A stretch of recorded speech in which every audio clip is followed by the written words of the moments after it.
Inaugurata ieri a Raffadali la Fontana del Voltano, un luogo storico della città che nei tempi passati è stato punto di riferimento per chi doveva partire o darsi appuntamento. Dopo l'abbandono di tanti anni in cui si trovava l'antica abbreviratura, è stato rifatto il look, la ristrutturazione è stata affidata alla Ditterana di Raffadali, fondata dallo scomparso zio Angelo Cuffaro. Gli eredi, la moglie Vincenzina, i figli Salvatore e José hanno voluto loro dedicare questa riqualificazione. Il progetto era partito 2 anni fa da un'idea dell'attuale sindaco di Raffadali, Silvio, presente per l'occasione anche i 3 fratelli Cuffaro, tra cui Peppuccio e l'ex presidente della regione Salvatore Cuffaro. A Raffadali presente per questo momento importante, anche per un ricordo familiare.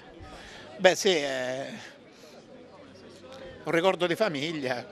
mio zio, una bella iniziativa dall'amministrazione di mio cugino che ha voluto così ricordare una persona che ha fatto tanto per questo paese, che è suo padre, che poi è mio zio,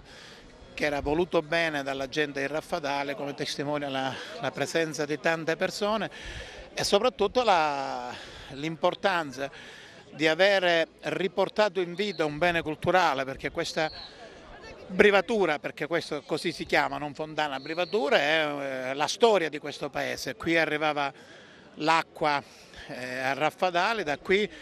ogni giorno le famiglie di Raffadali passavano per abbeverare le bestie, ma soprattutto per riempire l'acqua per le case quando ancora non c'era l'acqua dentro le case. Questo pezzo di storia culturale ha fatto crescere questo paese e oggi aver avuto il desiderio di riportarlo in vita è importante, perché sono sempre più convinto che se non si ha la voglia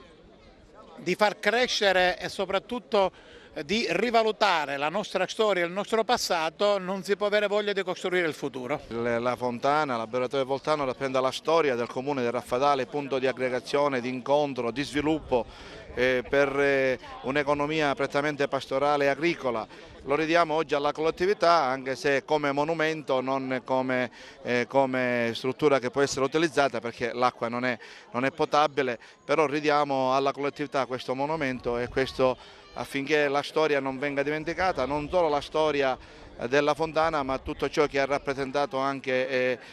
la persona a cui la famiglia ha voluto dedicare questo investimento, che ha rappresentato anche per la nostra collettività un momento importante di aggregazione, di sviluppo e di economia, in cui decine e decine di famiglie hanno avuto la possibilità di lavorare in questa azienda.